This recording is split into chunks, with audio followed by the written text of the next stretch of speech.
Magandang araw sa inyong lahat, mga kapatid.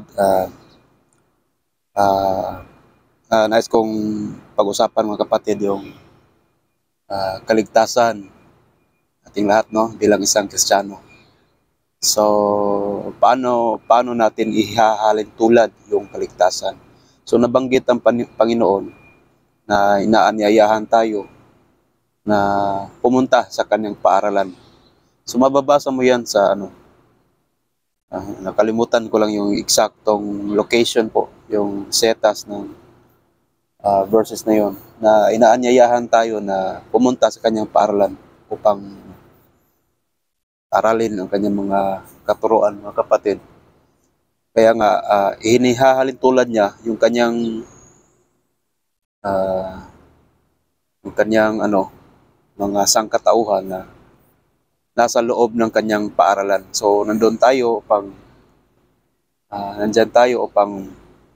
aralin, hasain yung ating mga abilidad, ating mga dapat matutunan bilang isang Kristiyano.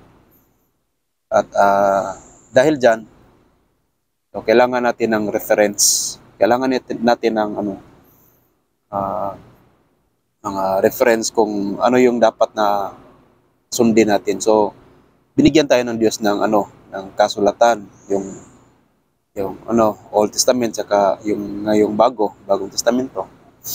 Tsaka yan, kailangan natin yung kapatid, ang Biblia. So, nandyan lahat yung kailangan natin. So, kagaya rin sa eskwelahan, sa elementarya, high school, saka kolehiyo, hindi ka gagraduate, mga kapatid, kung hindi sapat yung kaalaman. At ayun, babagsak ka talaga. So, ganun yung mangyayari. Kasi kulang ka sa kaalaman upang makapasa. Ganun yung kaligtasan, mga kapatid. Kaya kailangan nating aralin, hasain yung mga kailangan nating matutunan sa Biblia. Kaya nga, kailangan natin Biblia. So, iba nagsasabi na Biblia, sinulat ng tao, na ang tao, sino ba na bang magsusulat niyan? Tayo, di ba? So, inutusan ng Panginoon ng isang tao na isulat mo ito. So, ano bang magagawa ng tao, di ba? Dapat sunduin yun. Diyos yan eh. Diyos yan eh. Dapat kilalanin natin ang kanyang kabanalan, kanyang kapangyarihan.